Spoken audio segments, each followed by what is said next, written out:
Afternoon, councillors and members in the gallery. It's just past 4:30, so I'll open the council meeting for today. And firstly, I'd like to acknowledge the traditional custodians of the land we meet on and pay my respects to their elders past and present. Bit of housekeeping, all phones turned on silent, please. If asked to evacuate, we exit via the doors, twin doors into the chambers, and take a right turn out on the footpath and await further instructions. Live streaming, this meeting is being streamed live and recorded and made publicly available on Council's website. Persons attending or speaking in public forum should refrain from making defamatory statements. Next item on the agenda is public forum, and we have a speaker in public forum today. Is Miss Rachel Dormore? Sorry about that. Anyway, it's for the motion item 12.16-25/101, DA for subdivision 3 lots at 4207 Victoria Gully Road. Rachel, you will have 5 minutes to speak, and I'll give you a little warning at 4-minute mark. No worries, thank you. Look, this was just a quick, I just wanted to attend. I know it's gone up for recommendation for approval. It was just a quick acknowledgement of the council staff for their assessment of the application, how quick they got onto it, and the consideration of the variation request. And yeah, just happy to answer any questions if councillors have any. So just a quick one today. Thank you for that, Rachel. Do any councillors have any questions of Rachel? It looks like a no, Rachel, so thank you very much for your presentation. No worries, thank you. It's always good to hear staff get a plug. The next item on the agenda is a statement of ethical obligations, which I take is read by everyone and understood. Attendances, we have Councillor Flannery, who's notified us that he's running 5 to 10 minutes late, and we have Councillor Stadmiller, who's attending by Zoom.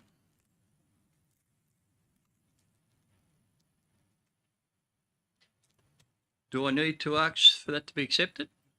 Yes. It's just a taken. Okay. All those in favour of supporting that request to attend by Zoom, raise your hands, please. Against? It's carried. Thank you. Next item, councillors, is expressions of sympathy. I would ask everyone to be upstanding, please. And we'll pause for a moment's silence for the following: Dorothy Jeffries, Brian Smithers, Alfaith Abdullah, David Harris, Eric Basham, Mervyn Wells, Gregory Brodwick, June Spencer, Mary Turner, Donald Smith, Neil Wells, Pamela Mantle, Terence Fitzgerald, Maurice Stubbs, Gabriella Deed, Edward Brown, Elizabeth McGregor, and Richard Matrice.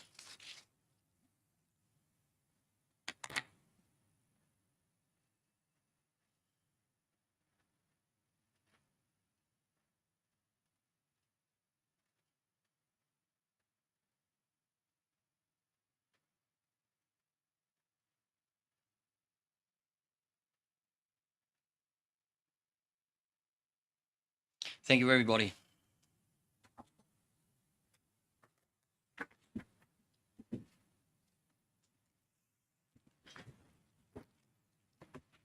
The next item on the agenda, councillors, is the confirmation of the minutes from Council's ordinary meeting in March. Do I have a mover or a seconder? Councillor Blackwell. Seconded. Councillor Davies. All those in favour? Unanimous. Thank you, councillors.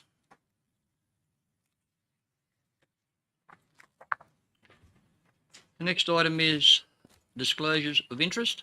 Do we have any disclosures of interest for tonight's meeting by anyone? Take that as a no. Mayoral minute, there's no mayoral minute at this meeting. Item 9.1 is the mayoral diary report for March, April. It's there in front of you, councillors. I'll just mention briefly and quickly, on the 9th of April, it was a pleasure to be invited to welcome 16 new paramedics to Young to service our district, and the Young Ambulance Station becomes a 24-hour station. So it's a great upgrade. It'll be a great benefit to all the surrounding communities, and it's just another sign that Young being recognised as a hub with a big feeder area. The second point to that, on the same area of health, on the 14th of April, was the opening of the Medicare Mental Health Clinic, something that a couple of much larger cities have had one open, but for one to be opened in Young, it's also a recognition of the growth in our community in our area, and is much needed and much welcomed. On that, could I have a mover and a seconder to that be accepted? Councillor Dodd, thank you. Councillor Blackwell, thank you. Takes me over to councillors' reports. Sorry? All those in favour? Unanimous, I hope. I just got to remember to look at the screen, that's all. Sometimes I forget about Zoom. So now we'll go to councillor meetings attended. First of all, do I have a mover and a seconder? Move Blackwell, seconded. Councillor Foreman. All those in favour? That's unanimous. So now I'll go around, councillors, and I'll start. Because I missed last time and we can't have that happening, I'll start at the start. Councillor Foreman, would you like to mention anything? No meetings at minute, thank you. I have one question for Councillor Foreman in regard to 7th of April meeting with HRDC. I was just wondering what that was. I asked the General Manager, he didn't know anything, I never knew anything, and the Deputy Mayor didn't know anything. I was just wondering. Melissa Pinney is she has She's a new role with, and because I do the business things, and I used to meet with Antonia from time to time about Mother's Day things for business things. My point is, Councillor, it was you're representing the business chamber at that meeting, not council. Well, she asked to meet with me, so I guess it's part council work and I'm just trying to split hairs, Councillor. Oh, well, you are, because you're asking me a question, and I feel that was relevant to let people know that I met with Melissa. So, as leader of the business chamber in Young. Well, she didn't contact me as leader of the business chamber. She contacted me via my councillor emails. So I put that down as a councillor matter. Thank you. Is there any relevant council matters that were discussed at that meeting that the full council should know about? Look, there was a lot of things discussed. We discussed many things in Harden. We discussed the dog parks. We discussed the train station. I mean, lots of things. What did they think about the dog park in the Newson Park over there? She said she would take it back and consider it. Thank you. Councillor Davis. As minuted. Thank you. Councillor Mackie. Thank you. Councillor Douglas. I apologise, I was late, but as minuted. Thank you. Councillor Blackwell. Yes, just to add the Ribbery Community Barbecue on April 16th. Thank you. Councillor Gallo. As minuted, I just forgot the Wombat Progress Association meeting on the 1st of April. Thank you. Councillor Langford. Yeah, as minuted, thanks. Thank you. Councillor Dodd. As written, I would just like to comment really briefly on the South West Zone Public Libraries Association meeting, and just to acknowledge how many areas of the community that the library is engaged with, from seniors to young people, and the toddlers, parents, and just what a great job our library does and our library staff do. And when you see what's going on in the zone, lots of things are going on, but our library is up there with all the activities and the services they provide. So I'd like to acknowledge that, please. Thank you. Thank you very much, Councillor. Okay, the next item on the agenda is the Community Recognition Scheme. Councillor Stadmiller. Meetings as minuted, Mr. Mayor. Thank you. And I'll just pause for a moment. Councillor Flannery has arrived. And we're just doing the councillor diaries, Councillor Flannery, and it's Up to you. Thank you. Meetings as minuted, the workshops, go along, progress, and one other that I can't remember now. Okay, thank you. So we'll move on to the Community Recognition Scheme. Do we have any nominations this month? I'll take that as a no. Moves us on to the General Manager's Report. I have a mover and a seconder for the General Manager's Report. Councillor Blackwell, Councillor Davis. All those in favour? Unanimous, thank you, councillors.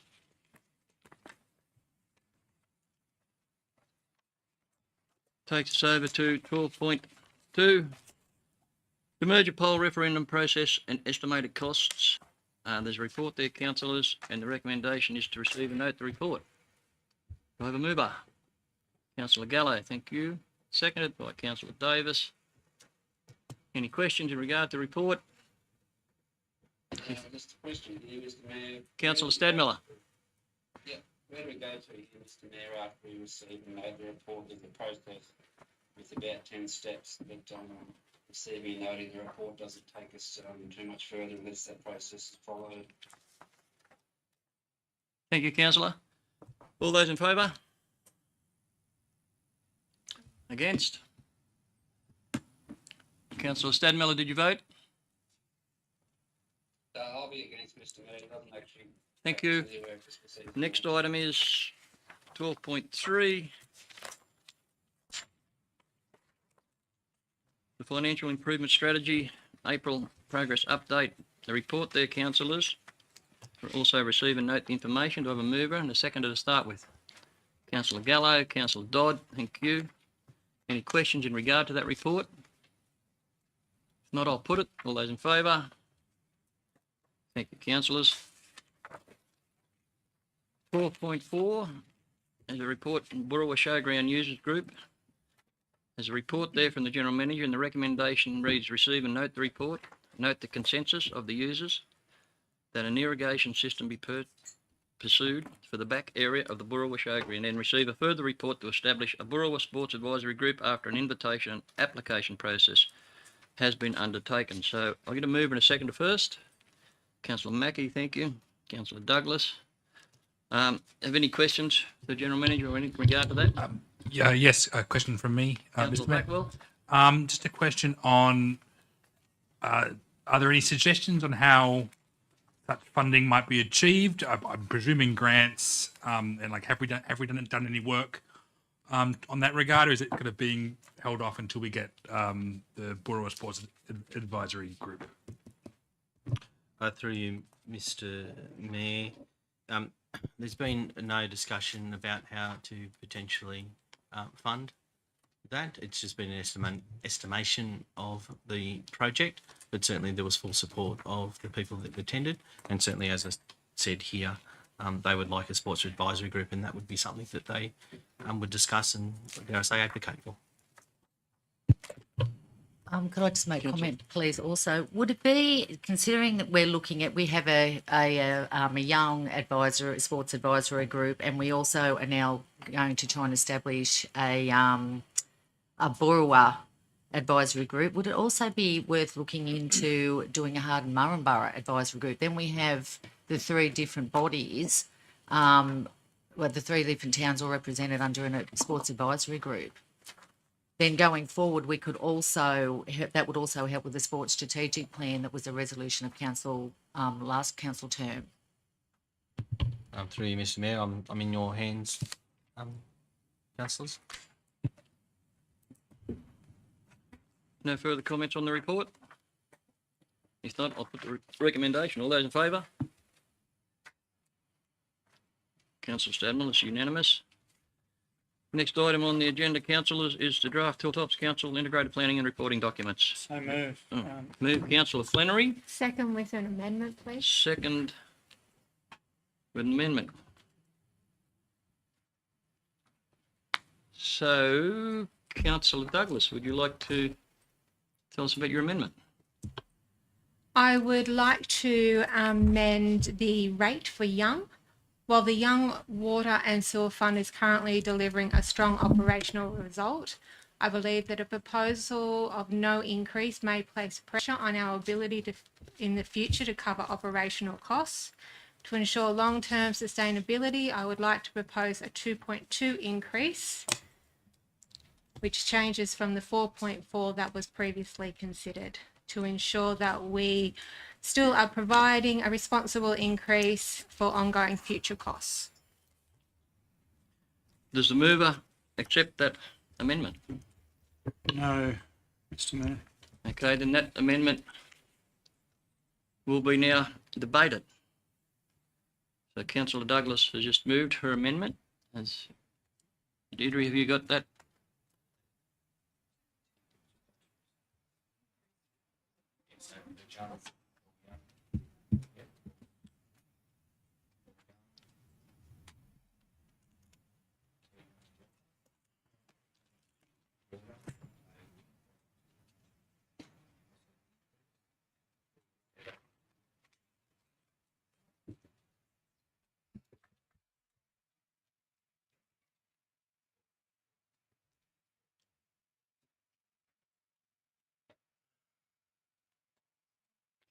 Councillor Douglas, would you like to speak to your amendment?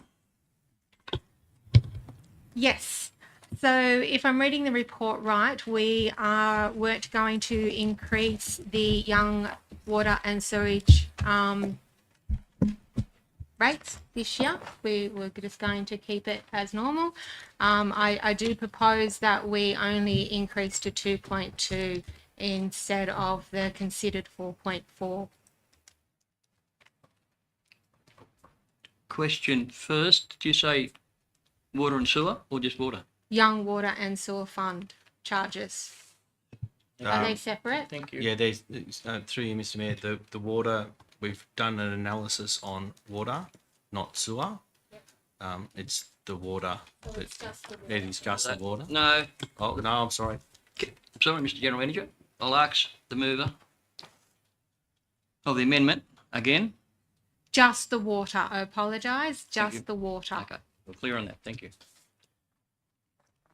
So I've spoke for it. I'll speak against the amendment. As I spoke in a workshop, councillors recently, and also 12 months ago in regard to the Young Water Fund, Councillor Douglas is right in one respect that the Young Water Fund is a money maker. Just put aside for a second that the water and sewer funds aren't meant to make big financial profits. They're meant to manage the water services we need and the ongoing upgrades, which the current Young Water Fund does.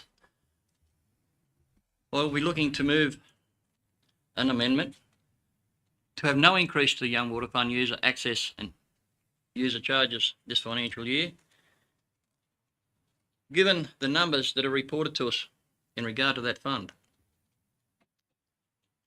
If we were to leave, I'll make it simple, if we were to leave the rates for the young water at the same as 24-25 and the expected charges that council have laid out for us, we'd have a surplus of approximately $1,100,000. If every fund that Hilltops Council dealt with could provide a service like that, we'd be partying every night of the week. Now, when I say nearly 1.1 million in the surplus, that's before capital grants, and that's also taken into consideration the $700,000 for depreciation that's taken off that number. Not to mention, and don't quote me, but it's close, $8.4 million in a reserve fund. Staff have a job to do. Staff were instructed, run 4.4 over all these funds. And councillors, I'm here to tell you today, this is our budget. We're the ones who make the decisions. We're the ones who need to have some input on a case-by-case basis, because this throwing the blanket over everything doesn't work. I could go into great depths about, as I spoke at the workshop, in relation to some of the other funds. If you want to charge Young 2.2, you've got to charge one of these other funds about 22% to make them viable. I don't want to go there. I just want to concentrate on the water users and payers in the form of Young LGA. who are paying above overs, have been for a long time, 25%, just about more than the same water that the Harden residents get. And good luck to them. And their fund's going all right. But every year, we'll throw 4.4 over everyone. It is not fair, it is not equitable, and it's absolutely, I think, downright rude. So because it is our budget, I'll be voting against 2.2, and I'll be moving an amendment of my own. I have no problems ongoing years. It's to be treated yearly, 1 year at a time. This year we had a forecast over $1 million surplus, and everyone's clapping their hands and saying, oh, well done.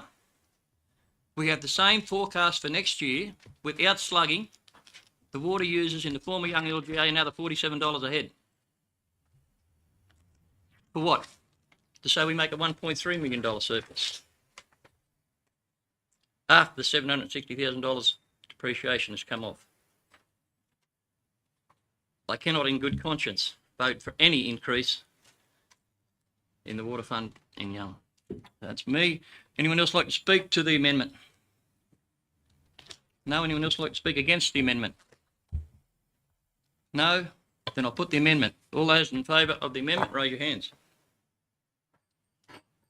Those against? That amendment is lost. On that note, I'd like to move an amendment. And I'll pass this on to and welcome back to our Secretary of Council Meetings. And the amendment I will move is that before the Council's budget summary and revenue plan is placed on public exhibition, the access and user charges relating to the Young Water Fund are returned to the rates set for the 2024-2025 budget.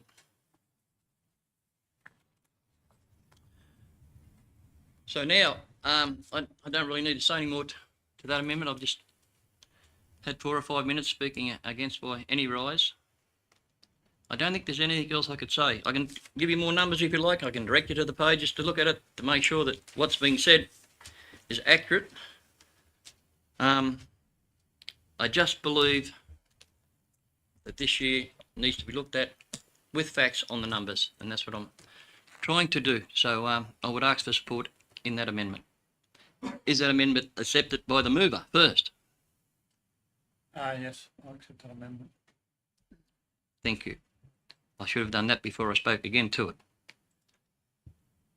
So that's now dot point D.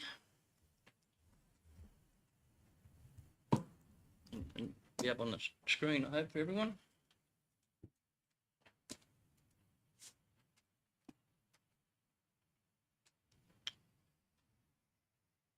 So, councillors, before we go any further with that item, I'll open the room to any further questions regarding this report. It's a lengthy report on a number of matters about the budget, and I'm sure councillors have questions, so we'll deal with them firstly.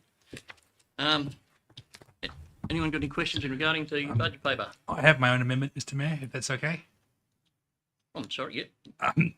I'd like to move an amendment that before the budget papers go out for public review, that we add $35,000 each for Boorowa and Harden council chambers to upgrade them to hold council meetings. If this does pass, I'll be introducing, and the budget passes in May, I will have a motion in that meeting to allow for the rotation of the meetings across the two towns once works are complete. But I'm hoping to add the money in the budget now to signify that the council is willing to move in that direction. There's not much more to say to that. I think it's, Thank you. Yeah. Before we go any further, I'll ask the mover of the matter, does he accept that amendment? No, Mr. Mayor. Okay. Would you like to speak to your amendment, Councillor Blackman? Yes, thank you. I think it is an important change with regard to equity. You know, many residents in Boorowa and Harden have spoken to me about the need and desire to have council meetings in their respective towns both as a point of principle and as a point of practicality. I think it's important that, you know, many of them have raised the issue of things that were promised in the demerger or not. I wasn't here at the time, so I can't speak to that.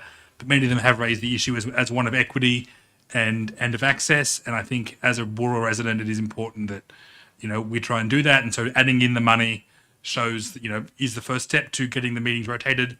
And again, if this does pass, I will have a motion in May to facilitate the rotation once the funds are available. Thank you for that, Councillor. Just before I go to anyone that want to speak, where are you suggesting the funds come from? Adding in new money. Sorry? I'm not proposing to cut money from somewhere else. Where are you suggesting the money will come from if this was successful? The general fund. Okay, thank you. Would anyone else like to speak against that amendment? I will if no one else wants to. Need a second, actually. Actually, we do need a seconder. Councillor Mackie seconded. Thank you. Would anyone like to speak against it? Okay, I'll open the floor then. I'll speak against it. Thank you for your amendment, Councillor. We had a discussion and a vote about this matter once before in regards to moving meetings back to the other communities, and it was decided not to. I appreciate you following up on what you've made a commitment before the elections. The money you're asking for, besides it could be spent in a lot better places, is no value. Understand and realise, first time council, I've been in council 13 years. I know how many people come to council meetings. I know how many come to meetings in Boorowa, and I know how many come in Harden. To suggest to use that sort of money to redo a building, to use maybe twice or three times a year with no one to attend, isn't good value for money. That's besides the point of community in Boorowa. The facility there isn't really big enough for councillors and staff to start with. And I was on the belief that from the General Manager in regard to the council facility in Harden that's been nearly demolished by the storm, that this was a time when the implementation of a plan that's been there for a while to turn that building into a meeting place where the community could hold their meetings and have somewhere where they could go to, because they haven't got anywhere at the moment that they can go to and have a community meeting that's not 140 years old. So my understanding was the idea was with insurance was to, and I'll pass to the General Manager if you'd like to maybe confirm that the idea of what was going to happen there. Through you, Mr. Mayor. Yes, when I arrived, I did question the councillors at that time, the three chambers. That's certainly a decision for councillors to maintain and rotate those. What I did say at the time was it's an opportunity to have a community space for meeting space, particularly in Harden now. We have a business in the Mechanics Institute. We have a childcare in the racecourse building. We have an aged care facility provider in the old tennis club parts. This is an opportunity to fit out the space where the chambers are, which has been damaged, and yes, we are waiting on insurance. An opportunity to fit that out for the purpose of community meeting space. I'm in your hands. One more question for General Manager, probably. The councillors propose that this funding, $70,000 comes out of the general fund. And would that be the general fund that's currently running at a $9 million deficit? And this would just go on to that? Is that what my understanding? So it would add to that deficit in the general fund? Yes, Mr. Mayor. Thank you very much for explaining that. Would anyone else like to speak for the amendment? I'd like to speak for. Councillor Stadmiller. From what I've just heard, come to the conclusion that the Harden Shire Council chambers may cease to exist. I'm not sure if that's the case, but it sounds like it could be the case in the interim. But we've got a perfectly good meeting space in the Harden Country Club facility up there, which costs more than $10 million and sits 250 people. So that's probably pretty good already for the community to use. If it's the first nail in the coffin of Harden for having council chambers going forward, if there is a demerger, I don't know where we're going to hold our meetings. there's only 9 of us elected at the moment now, and I can tell you, not only am I embarrassed, but I'm probably ashamed to be sitting at home at the moment, but I have an illness that doesn't facilitate me in getting over to the young council chambers. So I'm one of the 9 councillors, and I'm disabled at the moment and have been for a number of months. And that could be seen as a luxury for Councillor Stadmiller to have cameras put in, but we had cameras put in at all 3 of the council chambers before, and they worked perfectly fine. I looked at the costings myself. I don't agree with what the costings were previously put out by council. And if we can't look after one person who's counselling disabled on here, let alone take on all of the correct judgment calls about community involvement and participation and so forth, and unity and sharing the meetings around, what Young is going to become is the hub. We've had 16 ambulance people go there, and that's great serving the wider community. It's obviously the local government hub of the 3 towns as well. I'm not sure whether we're merged under a brand of Hilltops or we're not merged at all, or what. So I'll leave it at that. People can vote with their conscience. Thank you. Thank you, Councillor Stadmiller. Would anyone like to speak against the Councillor Dodd? I'd like to speak against it. However, I think that we can spend the $70,000 elsewhere. Oh, sorry. Oh, yes, for each. $70,000 better elsewhere. But I do like the idea of going out to Boorowa and Harden, because I think it shows a willingness of council to engage with the community. But I think there's probably a better way to do that than to have council to upgrade the council chambers. Thank you. Thank you, Councillor. Sorry, speak for. No, I just want Councillor to, Mackie? yeah, through you, Mr Mayor, I just want to support James and his consideration for the outposts, which seem to be of Young, that we are an amalgamated council. And I do know, coming from a town like Boorowa, people are involved, and it's a bit of an assault on how interested people are in their local government when you say you don't think people will turn up. I mean, you may talk about it as from past experience, but I think you need to give them the benefit of the doubt, because we do have, it's a substantial building, and I don't think it's too small to accommodate a good crowd of people. I think James has got a great idea that, you know, and for someone who's driven over here, you know, and supported this chamber, Dodge Roos, you know, for the last 4 years going home, you know, it's the same distance from Young to Boorowa it is from Boorowa to Young. Thank you, Councillor, for that. I'm up to someone else like to speak against. Councillor Flannery. Thank you, Mr Mayor. Look, there's definitely some very good reasons for rotating it. My view is that there's a lot of areas we need to spend money on. Only last week I had a couple of residents of the former Harden Shire ask what can be done about the signage around town, street signage, entrance signage. I guess my view is if I thought we had a spare $35,000 for Harden or Boorowa, I'd probably allocate it to the showground. And Harden definitely needs signage, and even later in this report it talks about pedestrian crossings, and it missed the one that got scrubbed out in Neil Street. So there's a lot of areas we can spend money. Rightly or wrongly, not many people turn up to council meetings, and I think if you think about what spending this money would do, it would be putting audio equipment in the rooms so that people don't have to turn up. So it's actually a bit of a, vicious circle or cycle that you're funding audio visual equipment so people can sit comfortably at home and say, oh, they've turned up in Harden and they've turned up in Boorowa. And I think the reality is no one moved a recommendation that we go to step 2 of the demerger. I didn't see anyone say, can we allocate $70,000 for that? So on one hand, there seems to be a proxy vote that, oh, well, we are where we are.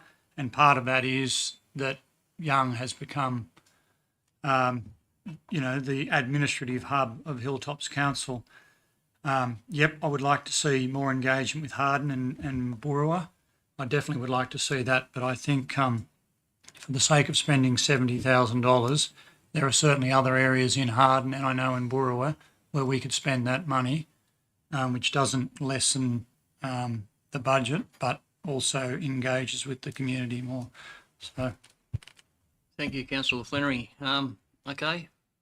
Unless someone else would like to speak, yeah, unless Could I engage a right of reply if that's okay, Mr. Mayor? you will in a moment, Sorry. Councillor, you most certainly will. Would anyone else like to speak in regard to the matter, either for or against? Councillor Blackwell, would you like your right of reply? Thank you, Mr. Mayor. Just two brief comments. The first is regarding the adding of new money as opposed to cutting money from elsewhere. I just wanted to make the point that I couldn't in good conscience advocate for cutting money from the very needed roads budget and other budgets that we have. So the reason for it being new, essentially new money, is to present the idea independently on its own. I did not want to be in a position where potentially those who might have supported the idea in principle could not have done so because of a cut to something else. Actually, no, it was only the 1 point. I'm sorry. I'll leave it at that. Thank you, councillors. On that note, Councillor Blackwell's amendment's there. I'll put that amendment. All those in favour? Against? That is lost. Thank you, councillor. Okay, so are there any more amendments to be moved before I go around with regarding questions to the budget papers? No, okay. So, councillors, I'm open to questions in regarding to the budget on any matter that you might have. Councillor Foreman.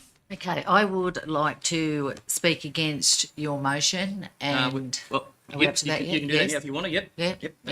And also ask a couple of questions if I Okay. may. Thank you. So look, I've got a lot of concerns about this because I feel that the money that we have in our young water fund is actually for capital works, and it's actually helps with aging infrastructure. So as we know, all the costs are going up.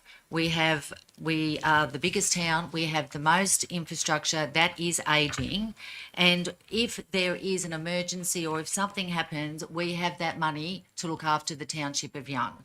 I don't think it's right to also, just say Young's got enough and the other two towns, well, Young, Bora, you don't, and Harden, you can just skip along happily. I think it's the Hilltops region, as I've stated many a time before. And the two questions that I have is, if we were to not, to go with Mayor Ingram's motion, what would the effects be of this if it was implemented long term, and what are the long term benefits if there are any?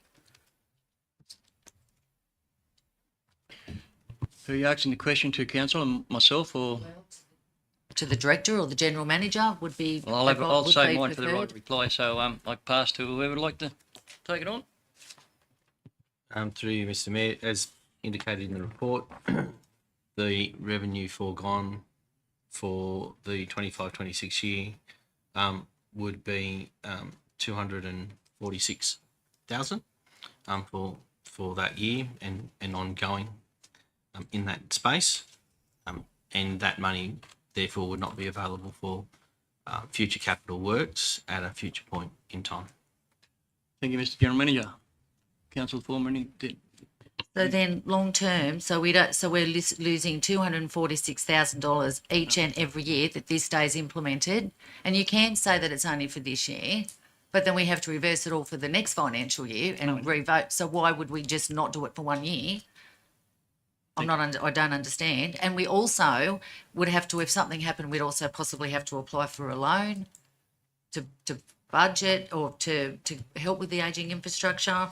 I don't know. And what are the benefits? Like, what's the long-term benefit of just putting Young on hold for 12 months? thank you. I'll use my right of reply to answer your questions. Thank you, councillor. So I'll just say the right of reply on the amendment. I'll go back to the item that's in front of us, is a big item with that amendment with it, is the budget. It is the To put on exhibition Hilltops Community Strategic Plan, draft Hilltops Council Delivery Program, the draft Hilltops Fees and Charges, Revenue Policy. As councillors knows, there's a lot of pages there. Have any councillors got any questions in regard to the budget? Councillor Blackwood. I do, Mr. Mayor. I have a question. Thank you. With regards to the water charges in Boorowa and the Boorowa Water Fund, there is in the documents a table of sorts mapping out different potential charge increases. Obviously, currently we're looking at a 4% or 4.4, sorry, percent. Have we thought about engaging with the community around what the future of the Boorowa Water Fund might look like, what long-term that financial, there is a financial problem there with regards to Boorowa and its water fund. Have we thought about how that long-term we can kind of start to rectify that problem with, there's a 4.4% increase. What does this look like long-term? What changes can we be making in the long term to address some of these issues? Through you, Mr. Mayor. The reason the table is in there is part of the discussion at the briefing was the recognition that the Boorowa Water Fund was, its state was poor. It was, in the future, it would not have enough money to do everything that it needed to do. And councillors requested some scenarios, as in what certain percentages would look like. So they're presented to you. The ranges from the 4.4%, which is the just over $45,000, right through to 104 at various percentages, rising from the 4.4 to 10. No, there has not been a direct conversation with the Boorowa community because the consideration of those ranges of percentage increases was only raised at the briefing, and certainly going forward we can have a broader discussion with the community about the way forward for water for Boorowa. That would include the discussion about where the fund is currently, what is upcoming capital works that are required for the system that is in place, and what might be the conditions of the pipeline that we've often talked about later. So I'm happy to take that on board and do that and bring a report back to council as into a community engagement process for Boorowa Water. Thank you, Mr. General Manager. I'm still got the floor to questions in regard to the budget. Councillor Flannery. Through you, Mr. Mayor. Thank you to the staff for the budget in a timely manner. A couple of questions. Well, firstly, I address to Councillor Blackwell's point and the table on the Boorowa Water. And I was the one that asked at the workshop, could we be given the various potential rate rises or percentage increases and what the impact would be. As we're all aware, there is an issue with the lack of reserves for Boorowa Water and it needs to be addressed. I think we need to go to the community before we hit them with a rise above what is foreshadowed. So I think this coming year we need to address that. And also by that stage, hopefully we'll have the final report on the pipeline, which might provide some good news to allow us to further that for grant applications. One particular question for the Mayor, through you, Mr. Mayor, for the Director. I asked for a costings on purchasing a mini excavator, or I assume we'd have to purchase the allocation of a mini excavator, a ute and trailer to clean gutters, and what the annual cost of that might look like. If the Director could provide some advice, because I couldn't see it in the budget. Through you, Mr. Mayor, that's right, it's not in the budget as yet. We're still working on the costings. I have initial costings for slightly larger equipment as recommended by my staff, which is a capital cost of $570,000 and an operational cost of about $570,000 a year. Noting that you specifically asked for a utility and a smaller excavator we'll come back with the price for that as well. Thank you. Well, I was expecting it would be available so we could make decisions for this budget. But perhaps if it could be ready by the time Mrs. returns from public exhibition would be helpful. And I specifically asked about an excavator that could be towed by a ute because it would reduce substantially the need for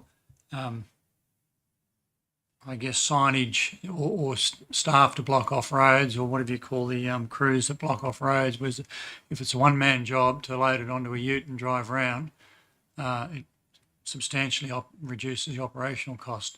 Yes, they wouldn't be able to do big culverts, but it's often the smaller culverts that are the ones that get the least attention and cause water over the road. So whilst a 5-ton excavator and a truck might look better and blow the whole proposal up, my proposal was for a little 1.8-ton excavator that could be towed by a ute.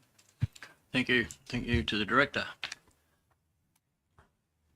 Councillors, any other questions from councillors in regards to the budget? Councillor Stadmiller. Mr. Mayor, is this the correct time just to quickly bring up the cost of pool entry as part of the operational what? plan? Fees and charges. We've got a separate matter on the pool, a separate item on the pool, which will be dealt with later in the meeting in closed council, I believe. Yeah, Yep. It's not in regards to that, it's in regards to the cost of entry. Councillor Stadmiller, what would you like to say in regards to the cost of the entry? I think most of it's covered in the report from memory that will be dealt with later on, but if you wish to say something now, go ahead. Just something briefly. I think the cost of entry for both adult and child passes and family passes is getting too high. I think it's higher than some of the other council areas for an inferior pool complex. We really need to look at bringing that adult pass down to $25 a head and the child pass down to $3 a head. You're looking at a family pass at Harvard over $400. That's going on. One of the variations of getting a season pass to watch the Canberra Raiders with your family. So swimming is a skill for life. It's a life-saving skill. And, we need to make sure that our children are learning, and as much as possible, and not being discouraged on a cost of living basis. Thank you, Councillor Stadmiller, and I look forward to your input later in the council meeting when we discuss the pools on a whole big scale. So thank you for that. Thanks. Any other councillors, any questions in regard to the budget paper? If not, I have. A couple of queries. On page 3 of 6, on attachment 6, I think it is, I'm going to get no, attachment 3, sorry. Under roads, there seems to be some variations on the very first one, 106460, Harden Local Roads sealed resurfacing. I believe there's an explanation. I just think it would be good if everyone knew what it was in regards to the funding going down to 200,000, then back up to 400,000. Thank you, Mr. Mayor. That is correct. It does. It is reduced by 200,000. So, $200,000 is being used to replace a bitumen tank that is required, and that money will then replace from the emergency road repair block grant, bringing the harden resealing back to 405,000. So it will be replaced. Thank you for that. The next one that I'm struggling with is the Regional Roads Block Grant Capital for Boorowa, Harden and Young. And as we spoke about at the workshop, and thanks to staff for adjusting the numbers to be fair and equitable, 600,000, 450, 450 for 25-26. But I'm a bit out of tune from then on with 26-27 and where those numbers come from and how those numbers were gained. Firstly, it adds up to $1.643 million or something.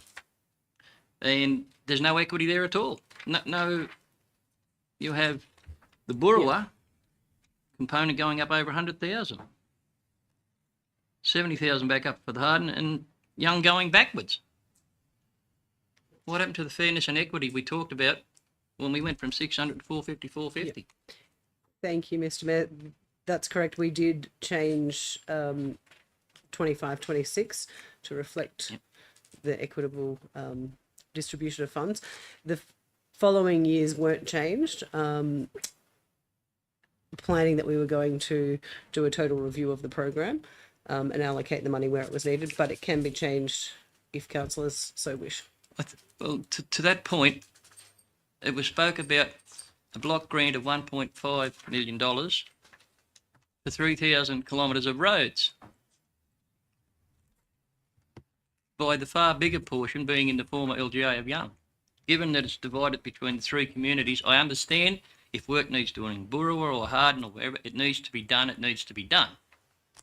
But when we're allocating these funds, I'm getting my door kicked down saying, how's this working out?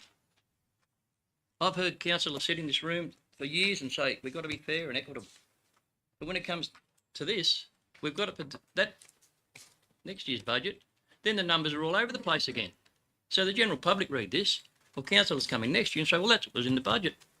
That's not good enough. I don't believe, having those numbers there, how are you going to justify to me for 26-27 they're giving an increase of $104,000 to the smallest road component, let's say, whilst taking off $30,000 for the largest road component, and also giving, $70,000 to the middle road component. How do we justify that? We have got time to rectify that, and we'll speak about it at a later date. But I believe that needs to be changed and fixed in accordance with what's set there for next year, until such time as a decision is made otherwise. The next item I'd speak to, Director, is 600047, and just if there's an explanation to it's in regard to the footpaths. Burrawa get 5,000, 5,000, 5,000. Young gets 120, 120. Harden at 63,000 for the current year. Projected 78,000, 25, 26. And then back to 17,000 and 20,000. So is there a reason why 63 to 78, then drop back to 17,000? Yes, thank you, Mr. Mayor. The 5,000 for Burrawa is a historic figure. Yep. The Harden figure is higher in the first year because there is a Harden CBD master plan that's been budgeted for, that's being completed. And once that's completed, it drops back down to the amount that it usually is. Thank you very much for that. That might, that covers off the main points that I wanted to cover off there, so thank you for that. So now, if there's no other questions in regard to the budget paper on those documents, Mr. Mayor. Councillor Stadmiller.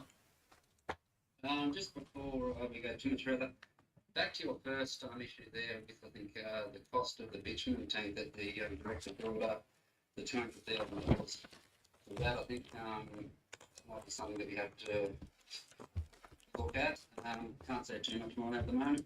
But question for the general manager, does that bitumen tank get used to do patching outside of the former Harden Shire Council area? Through you, Mr. Mayor, the bitumen tank, there is a report coming up in confidential to allocate money to the bitumen tank. In relation to your question, we will need to pass to the Director of Infrastructure for the utilisation. I suspect it's our only tank, so therefore it is. However, I will defer to the Director on its utilisation. Yes, sir. Through you, Mr. Mayor, yes, the tank will be used for the entirety of the local government area. The way that the budget movements have been planned is to not affect the Harden Sealed Roads budget. That's why we're proposing that 200,000 to come out of the revenue funded component and another 200,000 to go back in from grant funding.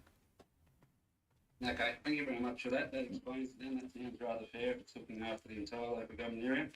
On page 27, we've got 1, 2, 3, 4, 5, 6 items, I think, starting in 2026 forecast renewal year that are based in Harden.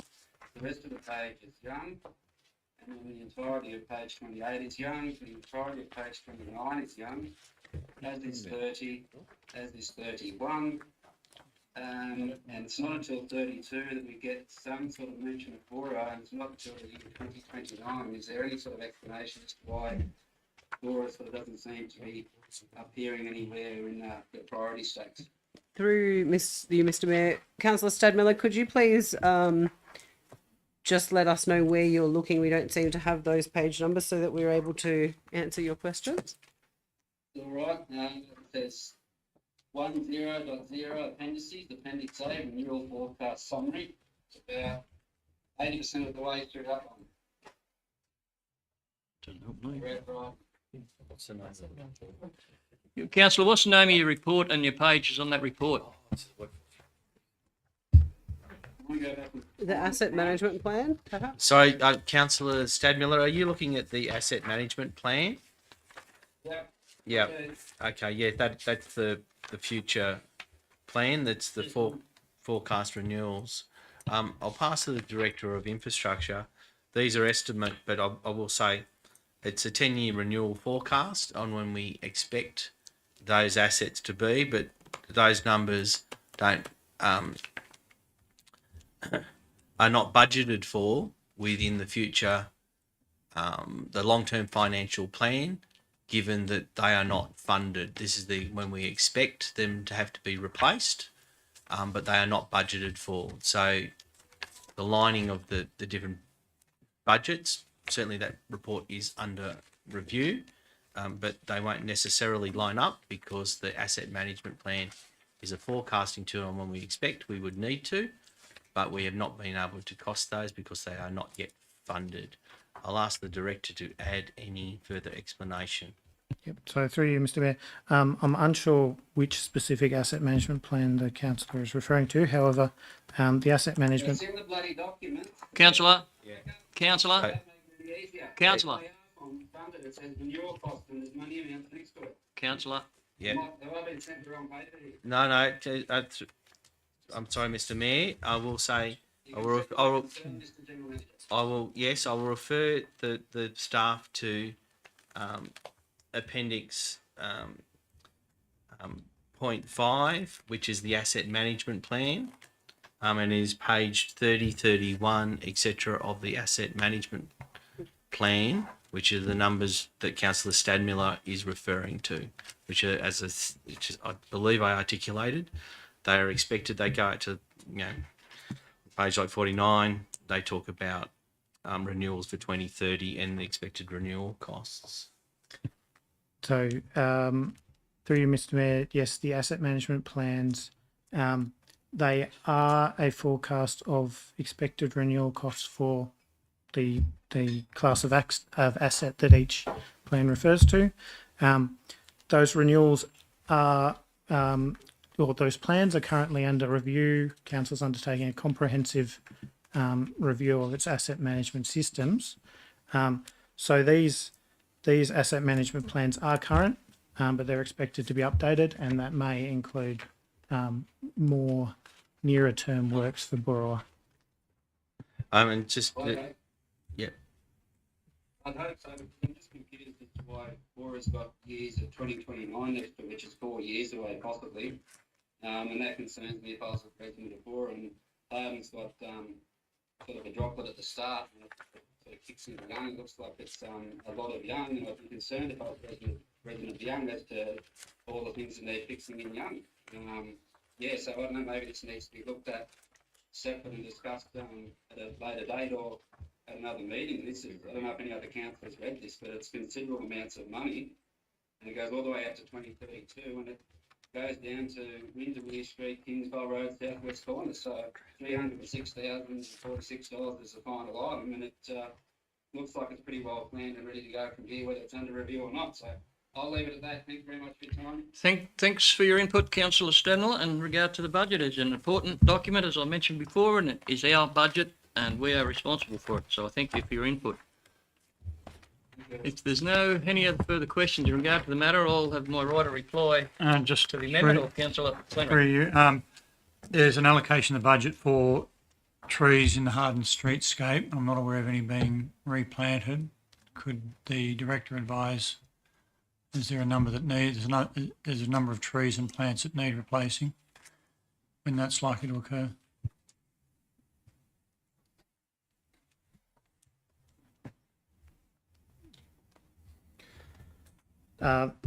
Through you, Mr. Mayor, thanks, Councillor, for your question. Yes, there are a number of trees that need to be replaced in the Harden CBD, and that is currently being planned. I'd expect that to occur from next financial year. Thank you, Director. You winged that pretty well. Well done. Okay. All right, so to finish off, I write a reply in regard to the question asked by councillor, which was fair questions. In regard to losing $246,000, we're not losing, we're just not getting it. This idea of losing it repetitively going forward is a myth. I'm sorry. I'm pleased to see, councillor, you're worried about the young community and if something was to happen and how would we ever repair it. You would be aware that we've upgraded both the main sewer conveyance line and the main water conveyance line a few years ago, and we did it. We didn't touch our reserves. We borrowed money. We had over $3 million for both funds. And I don't know if I said it earlier on, the current water fund is currently paying off that loan, as well as the depreciation and everything else, on the amount of money that's been charged to it now, and would have a surplus of $1.1 million. So yes, I appreciate your concern about ongoing. I'm pretty sure it was only a couple of weeks ago you were offering all that money to another community. So it's good to see you realise that it will be needed in Young, and we will need all the reserves we can get that are there and will be added to over the next number of years. So I've touched on where the money's going, the funds paying the loans. If something was to happen, we have the capacity to borrow money for the Young water. Because of the size and the number of connections, as has been mentioned in this meeting before, that it's considerably larger than the other communities. So yes, we have more infrastructure to repair, but we also have more people to spread the cost over. And that, I didn't create that, that's just a fact of life. So councillors, I would ask for your support in passing the document to go out to the public, 28 days I believe it is, with my amendment in it, and having said that, I'll now put it to the floor. All those in favour? Mr. Mayor, can you clarify the amendment for me, please? It's on the, yes, Councillor Stadmiller, I'll do that. Thank you. I've got it written in my hand here. The amendment that I moved is that before the council's budget summary and revenue plan is placed on public exhibition, the access and user charges relating to the Young Water Fund are returned to the rates set for the 2024-2025 budget. On that note, Does that need to say for 1 year? no, the understanding and the way the budget works, it will be dealt with every year, year on year.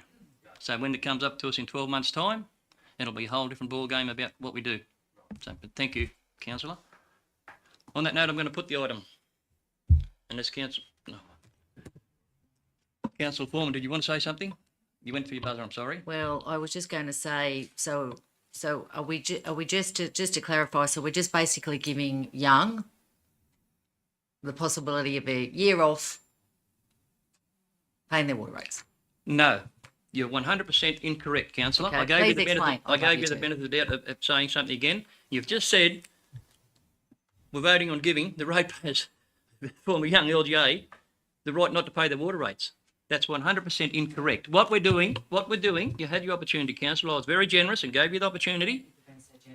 But the fact is, I'm not going to read it again, that the rates stay where they are for the 24-25. I'm sorry, the councillor. On that note, I'll put the matter. All those in favour? 1, 2, 3, 4, 5, 6, 7. Yeah, those against? It's carried. Thank you, councillors. The next item, 12.6. And thank you for your input, councillors, into what is a very important matter. 12.6, Audit Risk and Improvement Committee, ARIC Work Plan. Moved, Councillor Stadmiller, seconded. Councillor Douglas, thank you. Any questions in regard to that report? I'll put it. All those in favour? It's unanimous. Councillors. 12.7, Internal Audit Charter. Recommendation, receive and note. Moved, Councillor Stadmiller. Seconded, Councillor Langford. Any questions in regard to the item? All those in favour? Unanimous. Thank you, councillors. 12.8, Copperbella Wind Farm Community Consultative Committee, and we need to nominate. Councillor. So moved, and I'd like to nominate Councillor Mackie for the position. Thank you. We the seconder? Councillor Douglas. Councillor Mackie, you happy to accept that nomination?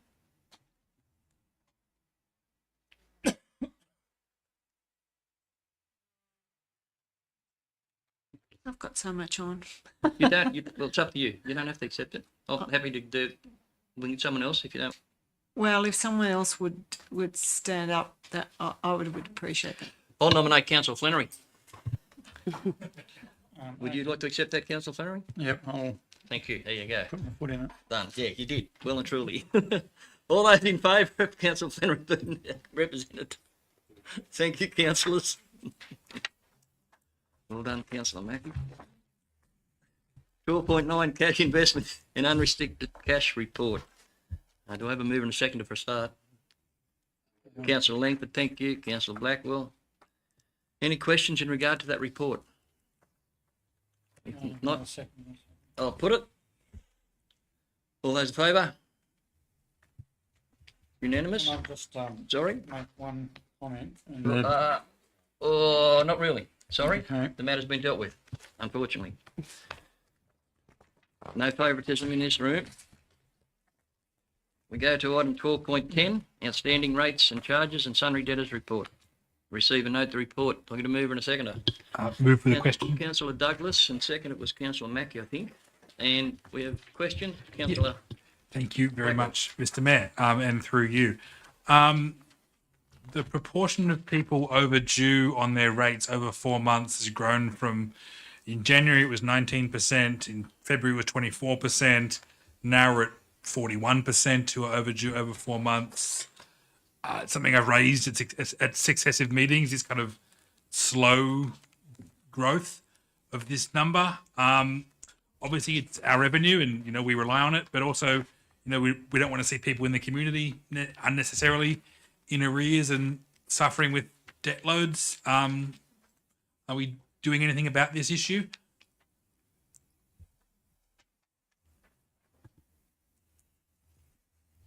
Through you, Mr. Mayor. Yes, as previously advised, councillors, staff are working really hard towards debt recovery for council.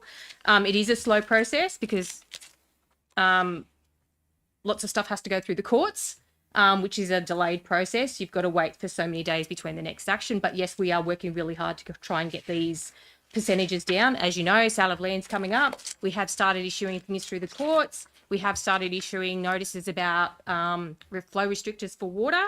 I'm aware that councillors have been getting some feedback about that. So yes, we are proactively trying to address these issues. Thanks. Just a comment and a question in follow-up. I have noticed a halving of the amount of folks overdue on their water, so that's good to see over the same period. Very good. What are we doing in regards to kind of voluntary compliance, engaging the community around, you know, like obviously there's the courts and the legal process, but what are we doing before it gets to that point to avoid it getting to that point? Because that costs us as well, right? Correct. So through you, Mr. Mayor, we start a process where we send out reminder notices. We try and engage as best we can with the ratepayers. Unfortunately, that's not always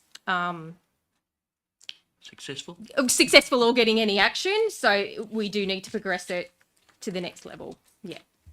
Thank you so much.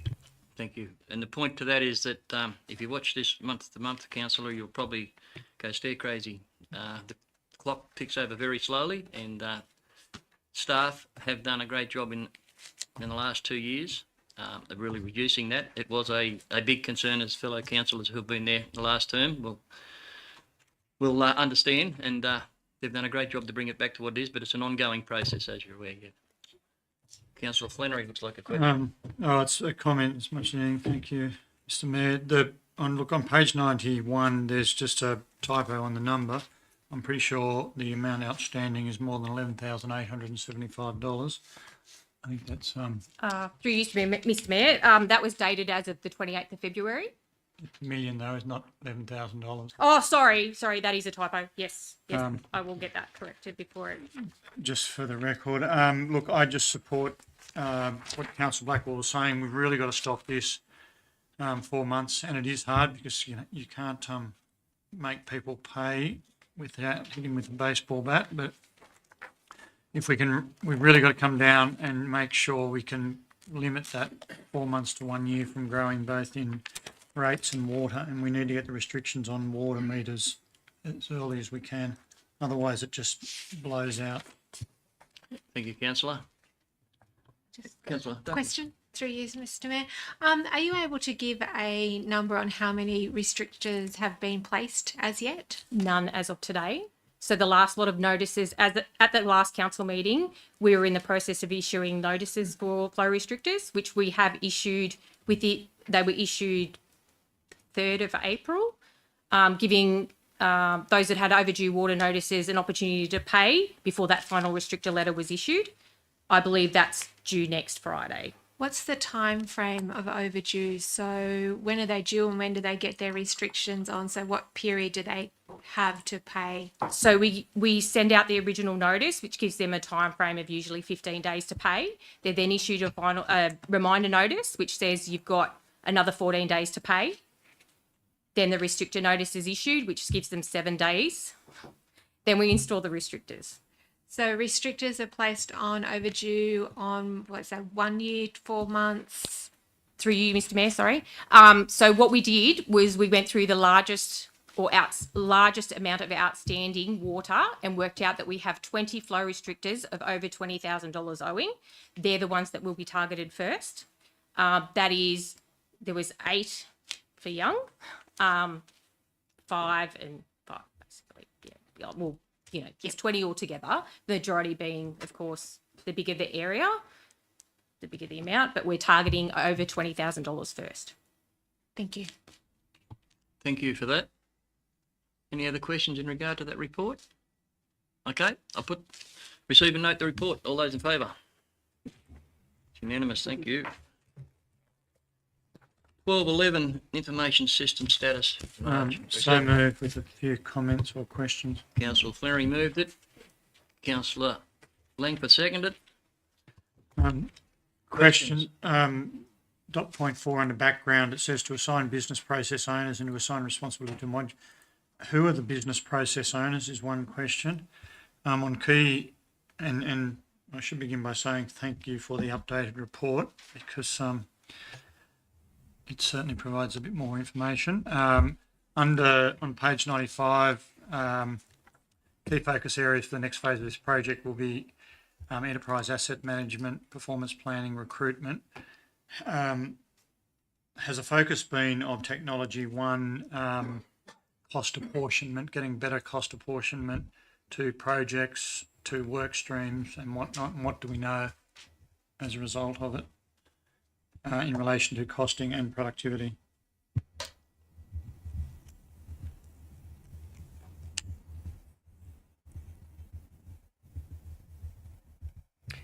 Through you, Mr. Mayor. In relation to the background, point 4 in the background, to assign business process owners and responsibility to module owners, that's, for instance, the recruitment module would be the manager of people and safety. So it depends which area it falls in as to who we allocate as the owner of the module. And then they will train whoever they need to and have them working on that as well. So it's not the directors, it's key. Not usually. Usually the directors would oversee it and there'd be a staff member that is actually the expert in that area. Right, okay. Yep.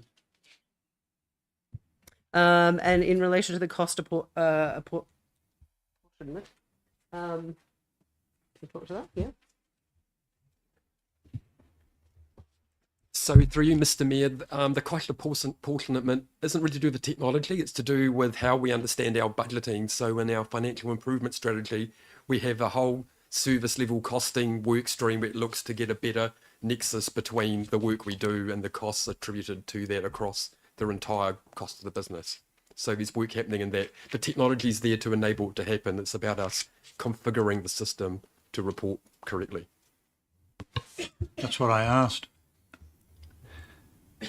Do we know if we're getting better outcomes from council carries out a number of activities like work on various roads, footpaths, pools, libraries.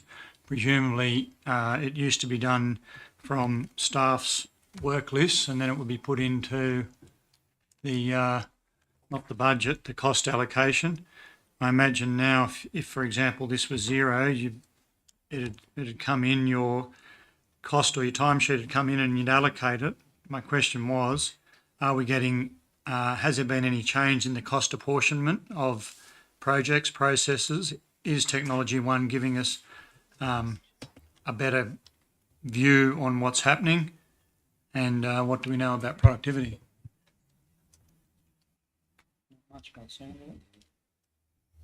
Could be a take on notice question. I'm not sure. Yeah, through Mr. Mayor, yes, I can confirm that costs are apportioned based on employees' timesheets through Technology One. However, how that process has changed over time, I'll have to take on notice. That would be good, because I think we would like to know, given the money we've invested in the technology, if we are able to get if we're seeing productivity gains, if we're what council is, what are the learnings from this technology we're paying for, what benefits we're getting. Yeah, pretty relevant point.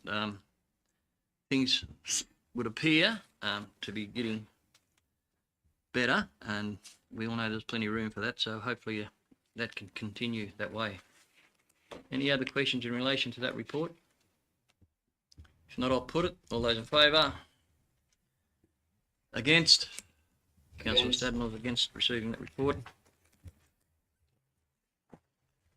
12.12, Hilltops Council Activities Approval Policy. A recommendation, report and recommendation. So moved with an amendment, Mr. Mayor, but I'll have to get Councillor myself. Flannery, get the amendment before I get a seconder. Okay, so I'd like to add a dot point C, and I'll require some advice from the General Manager on how this should be correctly worded. So I won't go to the exact wording yet, but the dot point C that I'd like to add in is that under the approvals policy, council nominate local roads where firewood can be collected by ratepayers. So I'll have to get some guidance on this. As you know, we put this to the LGA, and it was approved, and from there was supported that rural councils allow collection of firewood from roadsides, from approved roadsides. When I look at this activities approval process policy, I think it's a move in the right direction. And I would like to see one of those activities approvals being collection of firewood by local ratepayers. But whether this has to go back to the Office of Local Government or whether we can add it in to our approvals, I'm not sure. Through you, Mr. Mayor, I know the Director of Planning has a response. Can I just add one more point? Because noting the overarching process of this activities approvals policy is that you still have to adhere to whatever the underlying law is. So if the law for stormwater is that it must have X number of drains and whatever, we're now giving general approval subject to the law. So the approval to collect firewood would be subject to not causing damage to the environment generally. It's reverting back to the law. So through you, Mr. Mayor, this activities approvals policy refers to a very specific chapter in the Local Government Act, being Chapter 7, Part 3. So there's a prescribed list of matters of which we can essentially grant exemptions to make the process easier, and the collecting of roadside debris from trees and the like is not part of that schedule. Okay, well, we won't go on any further then. So I'll add a dot point 3 to say that council move for collection of firewood from local roads be added to the charter. That council advocate for it to be added to the charter under the approvals policy. Through you, Mr. Mayor, it's actually illegal under the Local Government Act, I believe, to collect firewood from the side of the road. But you can't change the act. The policy wouldn't be able to override the start act. the process. Through you, Mr. Mayor, I believe we can advocate for the law to be changed, and I believe that's the intent of the amendment. Correct. Okay, I'm happy to write another letter. So we got the amendment worded.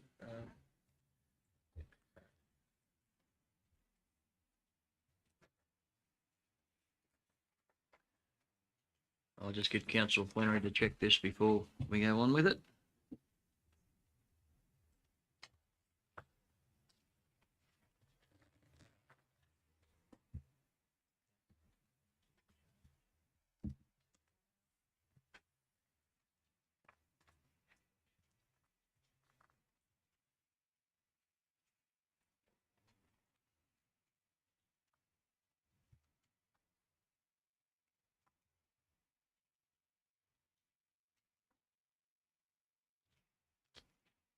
Local roads, I think, is particular because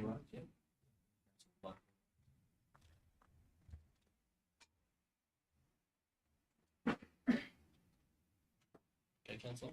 Yep, very good. Thank you. I'm after a seconder now. Councillor Davis, he'd second, righto. Thank you. So it's moved and seconded with dot point C there. Are there any questions or comments in regard to the report? Just a quick question, more for, I guess, my own understanding as to why this is going out for 42 days rather than 28. Thank you. So through you, Mr. Mayor, a quirk in the Local Government Act where policies done under this element of the Act have 28 days for public exhibition, but that extended period for people to make submissions. Thank you. Just through you, Mr. Mayor, just clarification for the new councillors. So under this policy, if somebody wants to put some tables and chairs outside their shop, they no longer have to apply to council? Through you, Mr. Mayor, that is correct. That's right. So there's no charge, obviously, then for that, which I think there was in the past in relation to A-frames and things. So who's going to police this? So through you, Mr. Mayor, we would police it. There is a element of self-regulation, but as you know, we now have a new enforcement policy. So when we find people in breach, we will be active in terms of achieving compliance. And we'll be doing work with each of the business associations and local businesses to make them aware of their obligations to be mindful about where they put their chairs and signs and the like. Fair enough. Thank you for that. And that's an example of goodwill to all the businesses. And I think it's a great idea. And it will be in the hands of each individual business, not to spoil it for the others or for themselves. And understand staff will be explaining the procedure to everyone. So I think it's a step in the right direction between council and community. So, thank you. Councillor Stadmiller. Just quickly, point C, I agree with the need for families to collect firewood. I'm just wondering, can the General Manager tell us whether we're liable in any way by approving this or trying to open this up if a car comes around the corner and hits a trailer up the back and someone's killed? I just want an answer for that. And the third paragraph down reports summary background. At the end of the first line, it says such as displaying charity bins. Is that a direct sort of notation towards the canvassers charity bins that are in Hard that aren't sort of appearing to cause anyone any dramas at the moment and are making a lot of money for the local charity? To you, Mr. Mayor, I'll answer the first question. Advocating for the law to be changed, it's not permission for people to do it. So if people were to act, they're acting of their own volition, and we certainly haven't endorsed it. And I'll pass to the Director of Planning to answer your second question. So through you, Mr. Mayor, I'm embarrassed to say we cut and paste that from the guidance from Office of Local Government. It's actually their advice as to what is inside the policy. So there's no intent other than the examples of what's captured underneath the policy. Okay, thank you. Thank you. Yeah. Okay. Any other questions in regard to the report? No, Mr. Mayor, just finally, I'd like to thank councillors for a seconder on this, and I think it's fantastic that some red tape is being removed from some of the areas we police. Long overdue. and hopefully we can add to the list of approvals over time. Thank you, councillor. On that note, I'll put the matter. All those in favour? It's unanimous. Thank you. Oh, sorry. Against? Councillor Blackwell is against approving land. Very good. Thank you. 12.13, review of the Companion Animals Act 1998. Discussion paper. The recommendation is to endorse the Hilltops Council response to discussion paper, which shall be submitted to the Office of Local Government prior to 4 May 2025. Do I have a mover? Councillor Gallo. Seconded, Councillor Blackwell. Could I speak on Speak to you. Yep, you most certainly can. I'd firstly like to thank the director, the manager and the two rangers that worked quite hard on this. To give you a bit of background, we sat down and had a chat about it. They put a lot of work into preparing this report. It's not an easy report to prepare. And it seems today that the item on the agenda has been sensationalised on Facebook, which has been blown out of proportion in quite some ways. To give people a bit of a feedback on what's happened in relation to dog attacks in the last 3 months, October to December, there have been 1,202 dog attacks, 1,235 deaths to animals, 697 attacks to people, 133 attacks to children, which led to 76 people being hospitalised. Of these attacks, 208 were done by American Staffies, 83 by Staffordshire Terriers, 19 by American Staffies, 19 by Bull Terriers, and 26 by Bull Terrier Crosses. Just recently, in the last 2 weeks, there have been 2 attacks in the Hilltops region involving Staffies. So the rangers have taken this quite seriously, and I commend them for that. Whilst I'm not a big believer of breed-specific legislation, I think looking at these stats, we need to move forward and be realistic. This is only a submission that's going to OLG. There's 128 councils that have the ability to put in a submission. Doesn't mean that our submission will be accepted in any way, shape or form. Anyone that feels that they'd like to put their own submission in, they can, and they have till the 4th of May. In that report, there is really some great work that they've done in relation to recommendations around responsible pet ownership and cat management. Thank you to the director and his team. Thank you, councillor, for that. Has anyone else got any comments in regard, given that the recommendation to endorse it? Councillor Stadmiller. I'd just like to speak against a couple of components of the submission. I, like Councillor Gallo, have issue with breed-specific attacks. Cesar Milan, who's a worldwide and renowned expert, says that the most dangerous dog is the dog that isn't raised very well. It's very hard to pin down a breed. Though my research today did find that some breeds are more prone than others. I personally have been bitten by a Labrador before, which people think is the warm and fuzzy golden family pet. So any dog at any time should be treated as a dog that has equipment to potentially bite someone. I just don't know where this submission has come from. Now I see the director's authored it, but I'm not sure whether how many attacks there have been or by what breeds or what data we're relying on, and why it hasn't been released to councillors before this goes in as part of that much wider report. But the director could tell me how many dog attacks maybe last week or month or 3 months or whatever reporting period they are, and what breed specific dogs they are. Which areas, hard and young Burrawa, those sorts of things. I'd be much happier to support this. But at this stage, I've had people reach out today and say that what's going to happen to our dog if it's outlawed? I own a Staffy. We're going to put down our family pet. We're going to have another whole round of fear and anxiety. And then we're also going to have a go underground where people just simply won't register their dogs, or they'll be in cahoots with the vets like they currently are all over Australia and all over the world. And I'll just say that it's 49% something else, and it's 51% this, and that's how they get around it. So we need to be aware of those sorts of challenges that we could face. Thank you. If the director could answer those. Thank you, councillor. I'll hand over to the director. So through you, Mr. Mayor, we report on dog attacks every year through the annual report. I can't remember exact figures, but it has been increasing over the last 3 years, year upon year. I think it's around 50 dog attacks, but it's around that number.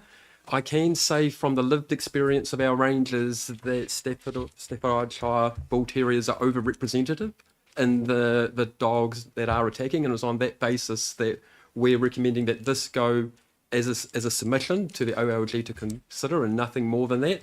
Also, just to say, it's to recommend that they go on a restricted dogs list. It doesn't mean it's impossible for a very responsible dog owner to take the obligations of responsible pet ownership seriously that go with this breed, and and with that there's a huge risk because the penalties for non-compliance with restricted dogs is significant. So it's not a blanket prohibition. It's just saying they're on a list of dogs where you've got to be really careful as a pet owner. Thank you for that. Okay. Any other, Councillor Blackwell? Thank you, Mr. Mayor. I'll be very brief, just to thank the director and the staff for putting this together. It's a very good submission, a very thorough one.